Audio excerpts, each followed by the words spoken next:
नमस्कार, TV India के खास कार्यक्रम सवाल है में आपका बहुत बहुत स्वागत है। 3 टर्म से नवीन के जिलाध्यक्ष रहे रामचंद्र घरत जी को अब नई जिम्मेदारी देने की और नवीन के जिलाध्यक्ष को नए तरीके से चुनने की तैयारी चल रही है कि अब नवीन का जिलाध्यक्ष कौन होगा। नवीन के बीजेपी की राजनीतिक जो गठबंधन की शक्ति है वो किस तरह से आगे बढ़ेगी, आने वाले महानगर पालिका चुनाव में बीजेपी का परचम लहरा सके, ये तमाम सवाल हैं और इन सवालों का हम जवाब तलाशने की कोशिश कर रहे हैं। इस वक्त हमारे साथ खास तौर पर मौजूद हैं नवीन बीजेपी के जिलाध्यक्ष वरिष्ठ नेता रामचंद्र घरत साहब, आपका बहुत बहुत स्वागत है। नमस्कार। सबसे पहली चीज, अगर हम मान के चलें कि आने वाले समय में जिलाध्यक्ष बदलने वाला, तो आप अपनी 3 टर्म की भूमिका को किस तरह से देख रहे हैं? मैंने निटवार रख के दोनों ही गट को बराबर न्याय देके इतने दिन से मैंने जिलाध्यक्ष पद चलाया। आपको ये मालूम नहीं होगा कि जैसे ही संदीप नाइक जी हमारी पार्टी छोड़ के गई, ऐसे ने 35 मिनट में मेरे को जिलाध्यक्ष बनाया। बिल्कुल। तो इससे मेरा पीछे का काम देखा गया, पीछे का मैंने किया काम, संगठनात्मक जो मैंने व्यवस्था की वो देखा गया। 4 दिन में मैंने 2500 लोगों की टीम तैयार की और वो 2500 टीम ने ये सब काम करवाया। बेलापुर में स्थिति ऐसी थी कि लास्ट के दिन तक, काउंटिंग के लास्ट के दिन तक प्रदेश से मेरे को क्वेश्चन मार्क आ रहा था कि बेलापुर में क्वेश्चन मार्क है, लेकिन मेरे को विश्वास था और हमने इतना काम किया। अभी रामचंद्र घरत 200 वोट नहीं घुमा सकता है, पलटी नहीं मार सकता है, लेकिन मैं पार्टी का कट्टर समर्थक हूँ। सामने मेरे पत्थर भी रखे गए ना, ये बीजेपी का हमारा उम्मीदवार है, मैं उसके लिए दिल जान से काम करूंगा। मेरे इस विधानसभा के मेरे भाषण चेक करके देखो, मेरे भाषण में मैंने मेरे उम्मीदवार को कैसा ऊपर चढ़ाया, उसको कैसा कलश दिया। मैंने सोचा नहीं कि मेरे अपोजिट वाला कौन है, मेरा कितना नुकसान होएगा आगे, ये न सोच के मैंने सिर्फ पार्टी और पार्टी का देखा है। हर आदमी का 2 खासदार मैंने चुन के दिए, 3 बार आमदारों को चुन दिया। अभी तक मेरे टर्म में एक भी इलेक्शन हम लोग हारे नहीं और मेरे तुरुबे में जितने भी इलेक्शन हो गए सब इलेक्शन में मैंने बढ़त ली है। वो पागल कोई ऐसा बोल देता है कि इसने ऐसा किया न संगठना नहीं जमाई, आप तो उसके बहुत बड़े विटनेस हो कि संगठना मैंने कहाँ पे लेके गया हूँ और इस संगठन के लिए मैं कितना लकी था। बिल्कुल, मैं आने से 4 नंबर से 1 नंबर पे गए। तो अमाप शमाप बोल देते हैं। हर जिलाध्यक्ष के टर्म में आमदार की टिकट के टाइम में रामचंद्र घरत को टारगेट करने का काम करते हैं और मैं तो शुद्ध मन से, मेरे को नहीं टिकट मिला, 3 बार तो नहीं मिला मेरे को, फिर भी मैंने जान लगा के काम किया। आपको लगता है कि आपके पीछे अब एक साजिश चल रही है ताकि आप आगे ना बढ़ पाए?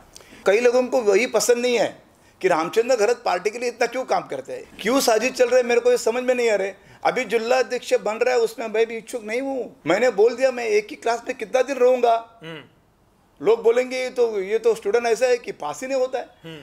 कितने सालों से मैं एक ही पोस्ट पे खड़ा हूँ, तो मैं खुद भी नहीं हूँ और मैं जो वोटर है उसमें से मेरा एक भी वोटर मैंने दिया नहीं है। ये वोटर ऊपर से क्राइटेरिया आता है और वो क्राइटेरिया हमको देना पड़ता है। वही बात है। आपके कार्यकाल को अगर गौर से देखें तो आज भी जिस तरह से जिलाध्यक्ष का चुनाव हो रहा है उसमें रामचंद्र घरत जी के सिवा कोई दूसरा विकल्प अभी भी लगता है बीजेपी के सामने नजर नहीं आ रहा है, जिसकी वजह से देरी हो रही है। और संभवतः क्या यही कारण है जिसकी वजह से आपको टारगेट किया जा रहा है? शायद वही बात चल रही है कि ऊपर लोगों को, नीचे के कार्यकर्ता को ये लगता है कि रामचंद्र घरत ये सबको लेके चलने वाला है और सबके साथ अच्छी बात करता है। ना मैंने अभी तक मेरे ज़िंदगी में मेरे कार्यकर्ता को कभी किसी को गाली दी है। हाँ, गर्म हो गया होगा वो, उसके ऊपर गर्म हो गया क्योंकि कुछ भी काम करते हैं, कोई ब्लैकमेलिंग करते हैं, क्या करते हैं, तो उसके ऊपर गर्म हो गया। लेकिन बहुत बड़ी कार्रवाई मैंने किसके ऊपर की है नहीं और मेरा काम अच्छा चल रहा है। एक तो मैं वाइट कॉलर हूँ, ना खाता हूँ ना खिलाता हूँ, ऐसे काम करता हूँ। इसके लिए कई लोगों को तकलीफ होती है। कई लोग इतने परेशान है कि रामचंद्र घरत सारा बात मेरा सुनता नहीं, सामने वाला का भी सुनता है। सामने को लगता है कि सारी मेरी बात सुनते नहीं, इसको भी लगता है। और मेरे समझ में नहीं आ रही कि ये लोग अच्छे लोगों के पीछे पड़े हैं। मैं पार्टी का कट्टर कार्यकर्ता हूँ, मेरे पूरे पार्टी के ऊपर लोगों को मालूम है कि ये 1 नंबर का बीजेपी का कार्यकर्ता है। तमाम जो पॉलिटिकल एक्सपर्ट हैं इस बात को कह रहे हैं बहुत पुरजोर ढंग से कि नवीन में बीजेपी के लिए सबसे बड़ा संकट कोई और नहीं है बल्कि खुद यहाँ के 2 विधायक हैं, उनकी अपनी मानसिकता है और जिसके कारण से संगठन जो है ग्रो नहीं कर पा रहा है। आपका इतने दिनों का क्या एक्सपीरियंस? वैसे तो मैं जैसा आया वापस संगठन को वापस बढ़ाया, संगठन को हिलाया। बेलापुर में मेरे को ध्यान देने को बोला, बेलापुर छोड़ के मत जाओ, ये सीट अपनी जा रही है, कम से कम 20,000 सीट से जाएगी। ऐसा सब कुछ मेरे माइंड में भरते रहे ये लोग। देवेंद्र जी बात करते थे, प्रसाद जी लाड़ बात करते थे, गोवा से आए खासदार सब बात करते थे, मेरे को टॉर्चर करते थे कि आपको करना पड़ेगा, आपको करना पड़ेगा, हम लोग माइनस जा रहा है, हम लोग 34% है, वो 41% है, अपने को बहुत काम करना पड़ेगा। हमने जी जान लगाया, ये मेरे घर पे ही जी जान लगा के काम किया हमने, और सीट लाई, जाने वाली सीट को भी लाई। तो भारतीय जनता पार्टी का कट्टर कार्यकर्ता होने से तो ये हो गया। नहीं तो अगर ये विधायक दोनों विधायक मेरे को तकलीफ दे रहा है, ऐसा अगर मैं सोचता कि ये विधायक मेरे को बहुत हैरान कर रहा है तो मैंने काम न करूं, तो शायद हमारे विधायक को प्रॉब्लम होता था। लेकिन मैंने ये सोचा नहीं। मैंने आपको पहले ही बोला कि पत्थर भी खड़ा रखेगा बीजेपी की, इसको वोट करना है और इसको जिता के देना है। तो मेरा काम था, मैंने जिता के दे दिया। नहीं तो रामचंद्र घरत 200 वोट उल्टा नहीं घुमा सकता है। बिल्कुल।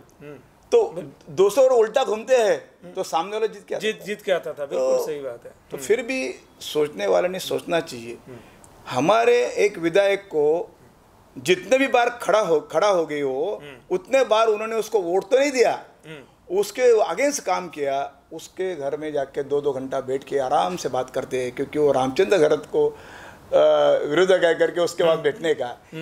ये रणनीति जो है ना, ये रणनीति शॉर्ट टाइम के लिए, आपको लॉन्ग टाइम के सुख लेना है, लॉन्ग टाइम का काम करना है, तो सारी बात सोच समझ के करनी चाहिए। सर, आपको लगता है कि संदीप नाइक वाकई बीजेपी के लिए चुनौती बन गए हैं और उन्हें पार्टी में लेने के सिवा कोई विकल्प नहीं बचा है? संदीप नाइक जी एक बड़े नेतृत्व है, 2 बार आमदार हो चुके हैं, और हमारे जो देखो, एक नवी मुंबई के लिए एक अलग न्याय और महाराष्ट्र के लिए अलग न्याय हो नहीं सकता। क्राइटेरिया जो बना है वो नवी मुंबई का क्राइटेरिया एक अलग हो नहीं सकता है। वो क्राइटेरिया महाराष्ट्र को जाना पड़ता है। एक बार नवी मुंबई को जो क्राइटेरिया दिया वो अक्खे महाराष्ट्र में जाना पड़ेगा। इसके लिए संदीप नाइक को अगर लेना है, संदीप नाइक अगर आना है, तो महाराष्ट्र के जितने भी ऐसे और भी कार्यकर्ता हैं जिन्होंने बगावत किया है, वो सारे से बात करके, सबसे लोकल बॉडी के उधर के लोगों से बात करके सबको लेने का होगा तो सबको लेंगे, और नहीं लेना है तो किसी को नहीं लेंगे। सिर्फ संदीप नाइक जी को लेना है और पालघर वाले को नहीं लेना है, नासिक वाले को नहीं लेना है, तो वो नहीं बनेगा। वो महाराष्ट्र की पूरी स्ट्रेटेजी बन रही है। शायद ये इलेक्शन तक वो स्ट्रेटेजी बनेगी, और शायद मेरे को पूरा विश्वास है कि संदीप जी नाइक वगैरह ही वापस आ भी सकते हैं। जो सवाल उठ रहे हैं कि एकनाथ शिंदे बीजेपी को मुंबई में एक तरह से कर्टेल करने के लिए या थोड़ा डोमिनेट करने के लिए एक पार्टी विस्तार कर रहे हैं, आप इसे कैसे देख रहे हैं? अगर ऐसा है तो बीजेपी की स्ट्रेटजी क्या है इसके खिलाफ? पहले तो बात यह है कि एकनाथ जी शिंदे और हम लोग की युति है, हम युति से काम कर रहे हैं। शायद हम लोग साथ में मिलके लड़ेंगे, शायद ऊपर वाले सोचेंगे नहीं हम लोग को अलग लड़ना है तो अलग भी लड़ सकते हैं। और जो भी एकनाथ शिंदे के साथ अभी जा रहे हैं, उसमें से बहुत सारे लोग तो उनके ही है जो उनके पार्टी से बिलोंग करते थे, क्योंकि अभी ठाकरे में थे, शिवसेना से थे, और 2-4 लोग जो है वो अपने अपने पार्टी से बहुत नाराज थे। तो उन्होंने सोचा होगा कि बीजेपी जाए या एकनाथ शिंदे के पास जाइए, तो उन्होंने ये सोच, क्योंकि शायद मेरे ख्याल से बीजेपी में आना देख रहे थे, लेकिन हमने अभी तो किसी को लेना थोड़ा रुकाया हुआ है, क्योंकि हमारे नया जिला अध्यक्ष आने के बाद उसके ऊपर बात होगी। नया जिला अध्यक्ष आएगा तो नया प्रदेश अध्यक्ष आएगा, फिर नया प्रदेश अध्यक्ष और ये लोग मिलके न्यू बॉम्बे के बहुत सारे लोग और हमारे में आना चाहते हैं, उसका लेना शुरू करेंगे। तो कई लोगों को घाई होगी कि हमको लेते हैं कि नहीं लेते हैं, तो उन्होंने दूसरे पार्टियों का रास्ता देखा तो वो गए होंगे। शायद कई लोग लौट के भी आ सकते हैं, ऐसी दिख रही है। उस दिन जब इनका शिवसेना का निर्धार मेलावा चल रहा था, उस टाइम पर भी एकनाथ शिंदे जो डिप्टी सीएम है, उन्होंने एक बहुत बड़ी बात कही कि अब मुंबई में शिवसेना के 53 नगर सेवक हो गए हैं। उनका इशारा ये था कि बीजेपी से ज़्यादा नगर सेवक हमारे पास हो गए हैं और आगामी महानगर पालिका में तो महापौर इसका शिवसेना का बनेगा। एक इंडिकेशन ऐसा माना जा रहा था जो उनके कार्यकर्ता कह रहे थे। कई पदाधिकारियों ने साफ तौर पर मंच से कहा कि हम अकेले लड़ने के लिए तैयार हैं। आप इसे किस तरह से? वो तो हम भी कहते हैं, हम भी अकेले में लड़ने के तैयार है, लेकिन हमारे वरिष्ठ जो हमको बोलेंगे वही हम करेंगे। दूसरी बात तो अभी कोई नगर सेवक रह ही नहीं गए हैं, अभी सारे बड़े कार्यकर्ते रह गए, तो उनके बाजू में और भी कार्यकर्ते अच्छे जो भी नगर सेवक होके गए हैं, जो पहले इसके आगे के टर्म में नगर सेवक थे, वो भी हमारे साथ आएंगे। कोई संख्या का इसमें तोलमेल करके चलेगा नहीं। आने वाले दिन में आप देख सकते हैं कि बहुत बड़े पैमाने पे हमारे साथ लोग आएंगे। मेरे पास रोज कितने लोग आते हैं कि हमको प्रवेश करना है, हमको प्रवेश करना है, हमने रोक के रखा है। पार्टी तो हमारी नंबर 1 है और 1 ही रहेगी। आपके ऊपर एक जो आरोप लग रहे हैं कि भाई नईम भाई जिलाध्यक्ष जो है आप खुद कोशिश कर रहे हैं और इस तरह से मैनिपुलेशन हो रहा है कि दूसरा कोई जिलाध्यक्ष न बनने पाए, कितनी सच्चाई आप इसमें देख रहे हैं? झूठ बोल रहे हैं, गलत बात है। मैं खुद ही बोल रहा हूँ कि एक ही स्टैंडर्ड में कितना साल रहूँ। बिल्कुल। मैं इतना स्टूडेंट ऐसा हूँ कि मैं स्टडी नहीं करता हूँ क्या? एक ही क्लास में पढ़ा हुआ 8-9 साल से। मेरे को अगर ऐसे आपातकालीन स्थिति में मेरे सिवा पर्याय नहीं था, मेरे को 35 घंटे में 35 मिनट में दे दिया। तो उनको लगता होगा आपातकालीन स्थिति में जो कौन काम में आएगा उसको जिलाध्यक्ष जरूर बनाएगा, ऑफर देंगे। मैं इस रेस में जरा भी नहीं हूँ, क्योंकि मैं होता तो मैं क्राइटेरिया को भी इधर उधर से कुछ गड़बड़ करता ना, और ये काम करके मेरे को आगे नहीं जाने के। और पार्टी, मैं जिलाध्यक्ष नहीं भी रहूंगा तो पार्टी मेरे को छोड़ने वाली है ही नहीं, पार्टी मेरे को आगे लेके जाएगी। ये सारी बात इधर के गंदे लोगों को मालूम है, इसके लिए वो गंदगी फैला रही है कि देखो अंदर की का टाइम आता है तभी रामचंद्र घरत बुरा दिखता है। बिल्कुल। जिलाध्यक्ष टर्म का टाइम आता है तभी रामचंद्र घरत बुरा दिखता है। उस बाकी टाइम रामचंद्र घरत मेरे लिए लक्की है, हमारे लिए लक्की है, ऐसे बोलते हैं। तो इसमें ये लोगों की मंशा समझ में आती है, ये लोग कितने गंदे हैं और ये गंदगी फैलाते हैं। बहुत सारे लोग कह रहे हैं कि नईम भाई का जिलाध्यक्ष पद इसलिए चुनने में देरी हो रही है क्योंकि जो अरौली के विधायक हैं और इस वक्त के वन मंत्री हैं गणेश नाइक जी, वो चाहते हैं कि उनका कोई चहेता आदमी बने। इधर मंदाताई मात्रे बेलापुर की विधायक हैं, वो चाहती हैं कि भाई उनका कोई चहेता जिलाध्यक्ष बने। आप वाकई इस प्रक्रिया में कोई दबाव दिख रहा है? नहीं, पूरे महाराष्ट्र की प्रक्रिया शुरू है। जनवरी से लेके अब तक ये प्रक्रिया है, एक भी महाराष्ट्र का जिलाध्यक्ष अभी चयन नहीं हुआ है। हमारी प्रक्रिया है, जो पहले की प्राइमरी सदस्य बने उसका एक टारगेट था, वो टारगेट पूरा हो गया। उसके बाद एक्टिव सदस्य बन रहे, जो टारगेट था वो टारगेट पूरा हो रहा है। उसके बाद बूथ कमेटिया के टारगेट था 50% प्लस, वो टारगेट सबका पूरा हो गया। अभी टाइम आ गया जिलाध्यक्ष का। अभी जिलाध्यक्ष का वोटिंग होएगा, उसके लिए क्राइटेरिया फिक्स कर रही है प्रदेश में भी 3 बार चेंज होके आया है। तो क्या मालूम किसी ने पहला क्राइटेरिया देखा और हम आपसे बात करने लगे, वो क्राइटेरिया प्रदेश ने वापस ले लिया और दूसरा भेजा, वो दूसरा लिया, उसमें लिस्ट बन गई, वापस कुछ महाराष्ट्र में गड़बड़ हो गई तो वो क्राइटेरिया वापस लिया गया, वापस तीसरा आ गया। अभी आज ही तीसरा आया है, वो तीसरे में उन्होंने वो क्राइटेरिया में थोड़े बदल कर दिए, तो वो बदल करके हमने वापस दे दिए। तो उसके पहले ही इन्होंने गंदे लोगों ने शुरू हो गया ये न हो। तो अभी इनको बीजेपी अभी तक पूरी मालूम नहीं पड़ी। बिल्कुल, बीजेपी का कोई आदमी, एक आदमी इधर दादागिरी कर नहीं सकता है, एक आदमी एकला चलो रे कर नहीं सकता है, ये पार्टी को लेके जाना। एक चीज आपने कही कि 3 बार प्रक्रिया में बदलाव हुआ, जो फॉर्मेट उसका था। यस, इस फॉर्मेट जो आखिरी फॉर्मेट आया, तीसरा फॉर्मेट हम कह सकते हैं, इस तीसरे फॉर्मेट में जैसे मंडल अध्यक्षों के लिए एक फिक्स सेशन था कि ये 35 साल से 45 साल के बीच में लोग रहेंगे, जिलाध्यक्ष में क्या खासकर पैरामीटर्स हैं जिसको विषय पर ध्यान दिया जा रहा है? जिला अध्यक्ष में 45 to 60 का परामर्श रखा हुआ है और जिला अध्यक्ष हमारा पार्टी का वोल्ड कार्यकर्ता चाहिए। जिला अध्यक्ष 2 बार एक्टिव सदस्य होना चाहिए। एक्टिव सदस्य मींस प्रदेश का सक्रिय सदस्य रहता है। जो 50 प्राइमरी सदस्य बनाता है वो सक्रिय सदस्य बन सकता है। अच्छा। और सक्रिय सदस्य एक्टिव सदस्य बनता है, उसी को ही हम लोग पद दे सकते हैं, उसी को ही हम लोग नगर सेवक, जिला परिषद, पार्टी के पदाधिकारी बना सकते हैं, ऐसा वो क्राइटेरिया है। तो उसमें से जो हमको टारगेट दिया गया था हमारे जिले ने पूरा कर दिया, सारे जिलों का वो क्राइटेरिया पूरा हो गया। अभी जिलाध्यक्ष चुनने का टाइम आया है, आने वाले 8 दिन में पूरे महाराष्ट्र के जिलाध्यक्ष एक ही दिन में डिक्लेयर हो जाएंगे। हमारे पास, मैंने आपको बोला 3 बार क्राइटेरिया चेंज हो गया। ये पागल गंदे लोगों को मैं आपसे आपके माध्यम से बोलता हूँ। और ये क्राइटेरिया फिक्स होने के बाद भी हम लोग 3 लोगों की समिति बैठते हैं। उसमें हमारा संगठन मंत्री है, उसमें हमारा संवादक प्रमुख है, और मैं थाना के हमारे विभाग ऑफिस में बैठ के ये सारी चीज़ बना रहे थे। इसमें मैं अकेला रामचंद्र घरत नहीं हूँ, संगठन मंत्री भी है, उसमें संवाद प्रमुख भी है, और मैं हूँ।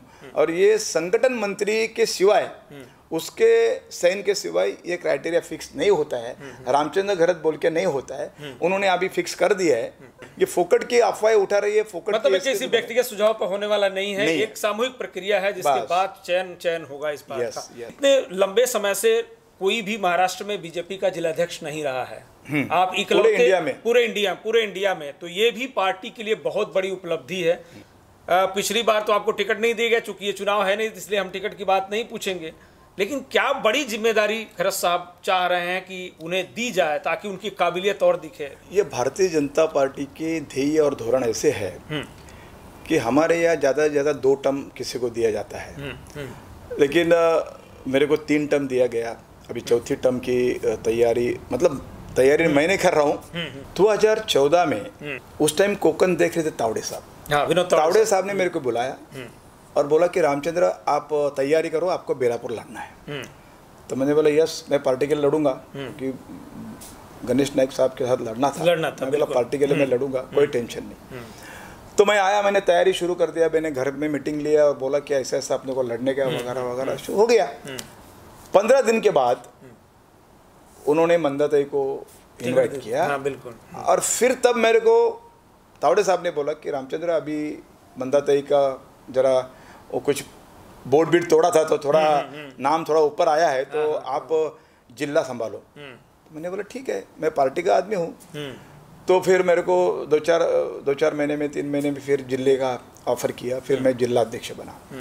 उसके बाद 2019 को चंद्रकांत पाटिल हमारे अध्यक्ष थे, और तावड़े साहब भी उस टाइम एक्टिव थे, मिनिस्टर थे। तो वापस हमने तावड़े साहब और हम लोग बैठे, चंद्रकांत दादा बैठे, और मेरे से बात हुआ कि बोले ठीक है, आपको इस बार लड़ना ही है, कहीं ना कहीं या तो आयरोली या आपको पक्का लड़ना है, आप काम शुरू करो दोनों तरफ। हमने वापस काम शुरू किया कि मेरे को लगा कि एक सीट तो मेरे को मिलेगी, मैं जिला अध्यक्ष भी हूँ। हाँ, बिल्कुल। वापस 10-15 दिन में, महीना भर में उन्होंने नाइक साहब को ले लिया, और नाइक साहब को ले लिया तो मैं पीछे हट गया। मैं बोला अभी नाइक साहब को लिया है तो कुछ ना कुछ टर्म्स एंड कंडीशन में लिया होगा, बिल्कुल। तो मैं पीछे हट गया, लेकिन मैंने जोर में काम कर दिया। दोनों विधानसभा में दौड़ता था, काम करता था, बहुत पैमाने में काम किया और पास किया। इस बार भी मेरे को टिकट लगभग फाइनल हुआ था। लगभग 2024 की बात कर रहे हैं? 24 की अब भी की बात करता हूँ। अच्छा। लोग कुछ भी बोले, लेकिन दिल्ली तक मेरा नाम फिक्स हुआ था। फिर भी मेरे को नहीं दिया। फिर भी मेरे को न देने के बाद 35 मिनट में मेरे को जिलाध्यक्ष की ऑफर दी। ऑफर देने के बाद मैं तुरंत गया और काम पे लगा। 4 दिन में 2500 कार्यकर्ता से बात हुई और गईले सीट चुन के दिया। तो मैं कितना पार्टी का काम करता हूँ ये ऊपर वाले देखते हैं ना, देखते हैं। ऊपर वाले ऐसे स्टडी कर रहे हैं कि इतना बार इनको, मेरे को तो 4 बार फिर बुलाया गया, फिर आप थोड़ा शांत रहो, हाँ आपको आगे जाके ये करूँगा वो करूँगा। मैं बोला मैं शांत हूँ, मैं पार्टी का आदमी हूँ। तो फिर अभी आप ही समझ लो कि मेरा जिला से जाने के बाद मेरे को क्या जिम्मेदारी मिलेगी और कैसे मिलेगी। आप तो समझदार हो, आप तो समझोगे मेरे को पार्टी खुला रखने वाली है ही नहीं। 1 साल खुला था तो मेरे को ठाणे की जवाबदारी दी, उरन की जवाबदारी दी, मीरा भाईंदर की जवाबदारी दी। मेरे को पार्टी खुला रखेगी नहीं, ये मेरा पूरा विश्वास है। खबर तो ऐसी है कि जो ऑफर संदीप नाइक जी को दिया जा रहा था कि आप पार्टी छोड़ के मत जाइए, चुनाव आप बीजेपी में बने रहिए, आपको एमएलसी बना दिया जा रहा है, लेकिन वो नहीं माने। तो ऐसी खबर है कि अब घरत साहब को एमएलसी बनाया जाएगा। खबर जो भी है वो मेरे लिए अच्छी है समझो, लेकिन मैं उससे हुरवर नहीं जाऊंगा। पार्टी जो काम देगी वो करने वाला हूँ। इस वक्त आप संगठन की जो स्थिति देख रहे हैं, आपका पूरा ऑब्जर्वेशन है और आप देख भी रहे हैं कि क्या हालात चल रहे हैं। आने वाले समय में क्या बड़ी चुनौती है जिसको बीजेपी को ध्यान रखना होगा? नहीं, हमारे साथ अभी चुनौती जो है मुंबई महानगर पालिका है, और महानगर पालिका के ऊपर भारतीय जनता पार्टी का हमको भगवा झंडा लगाना हमारा मकसद है, हमारा सपना है।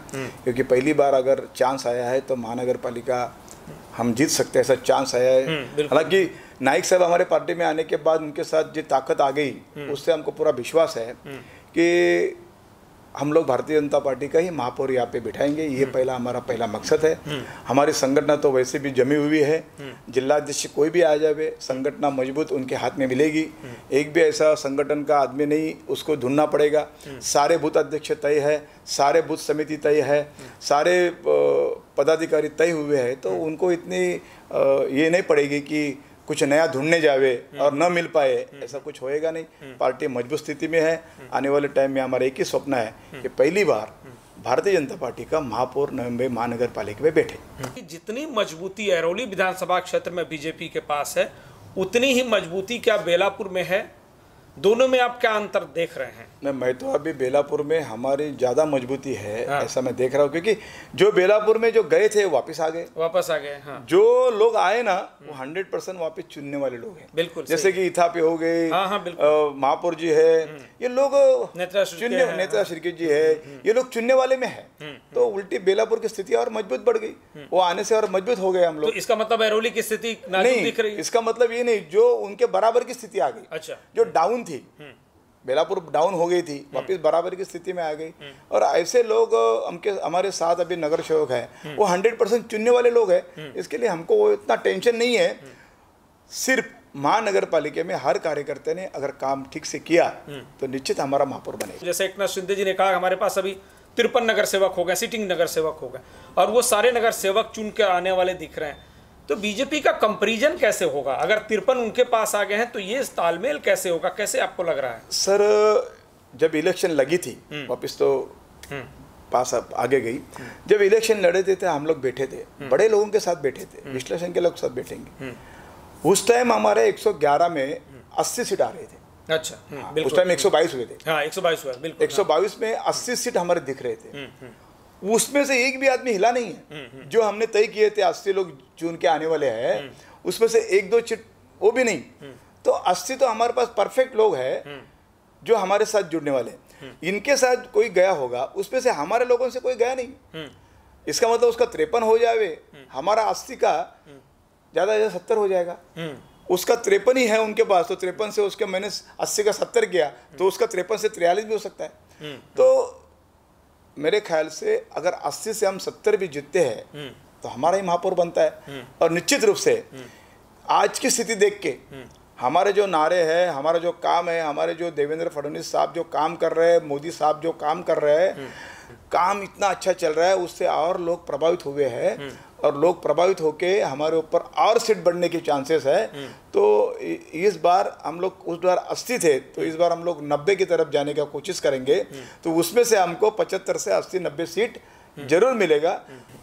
आप इस वक्त नवी मुंबई में विपक्ष की हालत को किस तरह से देख रहे हैं? चाहे वो कांग्रेस हो गया, शिवसेना उबाठा हो गई, या एनसीपी शरद पवार का गुट हो गया। नहीं, हमें पूरा विश्वास है कि मैं और हमारे महायुति के एकनाथ शिंदे जी, ये दोनों की बहुत बड़ी संख्या इस बार महानगर पालिका में जाएगी। कांग्रेस तो पूरी तरह खत्म हो गई, उबाठा वाले पूरी तरह तो एकनाथ शिंदे ने खत्म कर दी।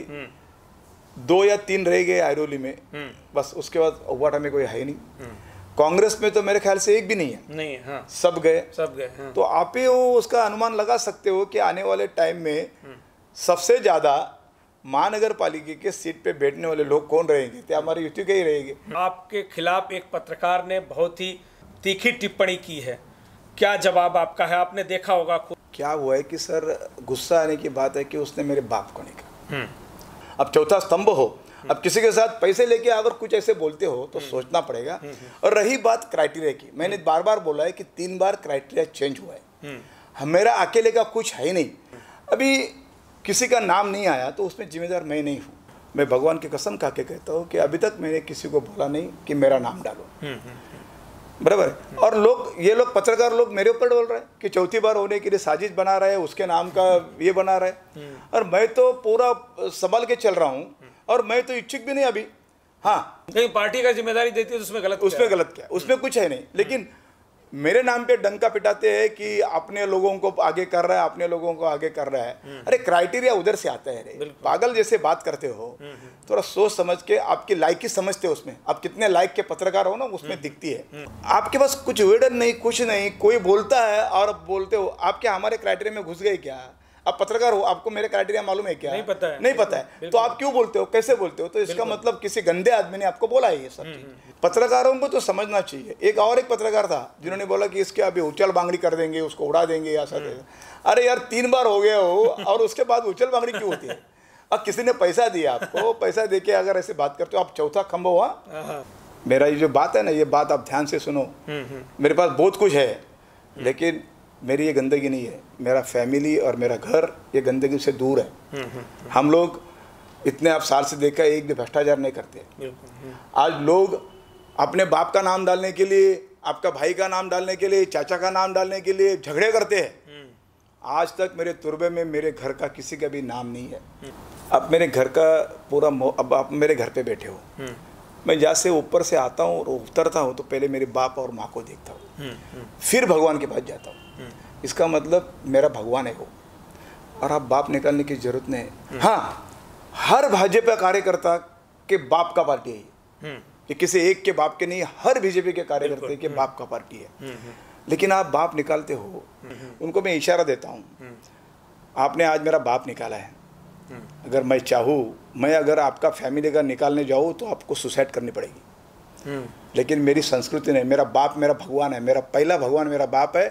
मैं नीचे उतरता हूँ तो पहला मैंने ऐसी तस्वीर लगाई मेरे बाप की कि मेरे को बाप पहला दिखना चाहिए।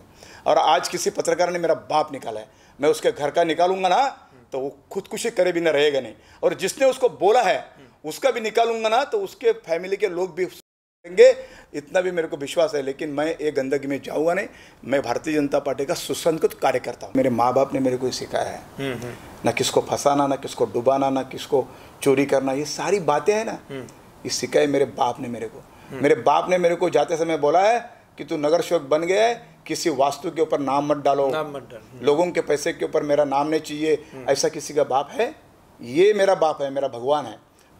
और बोलता है कि रामचंद्र के समय बीजेपी ऐसी चली, और खुद के घर के लोगों को मैंने पार्टी में लिया जो हमारे आंख के ऊपर गिरी, कुछ काम ही नहीं किया। तो उसको भी मैंने काम पे कैसा लगाया, और जिसको लिया ना उसके लिए मैंने गाली भी खाया है कि इस औरत को काय को लिया आपने, मैंने गाली खाया, और उसने खुद ने भी गाली खाया है, फिर भी मैंने संभाल के लिया सबको। और वो बोलता है कि कुछ संगठन ने बनी, सबसे अच्छा संगठन बनी, 98% मार्क है मेरे को, 98% बनी। और दूसरी बात, मैं एक भी इलेक्शन हारा नहीं, सारे इलेक्शन मैंने जिता के दिए, और मेरा तुरबा एक भी बार माइनस गया नहीं, सारे इलेक्शन में तुरबा ने प्लस कर दिया है। और उसी को पत्रकार बोलता है, कोई भी बोलता है, पत्रकार ने कोई भी, उसको इस चीज का ईश्वर उसको सद्बुद्धि देवे। आने वाले समय में भी महानगर पालिका चुनाव है, तो मैं आपसे जानना चाहता हूं कि आने वाले समय में बीजेपी का दमखम किस तरह से दिखेगा? बीजेपी का दमखम दिखेगा, क्योंकि बीजेपी के हमारे सम्मानीय मोदी साहब जी है, पंतप्रधान, सीएम देवेंद्र फडणवीस जी है, उन्होंने जो अपने कामकाज किए हैं, लोगों की सेवा हो, विकास का काम हो, उद्योजक लाने का हो, एफडीआई फंड लाने का हो, उससे हमारी यहाँ की बेकारी कम हो रही है, और एकदम क्लीन और नेट गवर्नमेंट चला रहे हैं। उससे वोटर बहुत प्रभावित हुए। हमारे पास भले कार्यकर्ते 20,000 25,000 है, लेकिन हमारे पास वोटर 2.5-3 लाख वोटर हमारे खुद के बीजेपी के हैं, जो बीजेपी की सेवा की तरफ जाते नहीं, उसके बोल के ऊपर हम लोग ये महानगर पालिका का इलेक्शन 100% जीतेंगे, और हमको पूरा विश्वास है इस बार हमारा ही महापौर बैठेगा। बहुत बहुत धन्यवाद, आपने मेरे तमाम सवालों का जवाब दिया। आप सुन रहे थे रामचंद्र घरत साहब को, जो बीजेपी के जिलाध्यक्ष हैं, वरिष्ठ नेता हैं, 3 टर्म से लगातार पार्टी की कमान संभाले हुए हैं। आपके ही नेतृत्व में मुंबई में जितने भी चुनाव हुए हैं, सभी आम चुनाव में बीजेपी की ऐतिहासिक जीत हुई है। और जैसा कि आपको अभी भी भरोसा है कि मुंबई का जिलाध्यक्ष कोई भी बने, लेकिन आने वाले महानगर पालिका चुनाव में जनता और बीजेपी कार्यकर्ता पार्टी के साथ हैं, और महानगर पालिका में बीजेपी का ही परचम लहराएगा और महापौर भी बनेगा। आज की बातचीत में बस इतना ही, दीजिए हमें इजाज़त। लेकिन ताज़ा तरीन खबरों के लिए देखते रहिए TV1 इंडिया लाइव। नमस्कार। नमस्कार। लेटेस्ट अपडेट्स और ताजा तरीन खबरों के लिए TV1 इंडिया लाइव को सब्सक्राइब कीजिए और नोटिफिकेशन पाने के लिए बेल आइकॉन को दबाना मत भूलिए।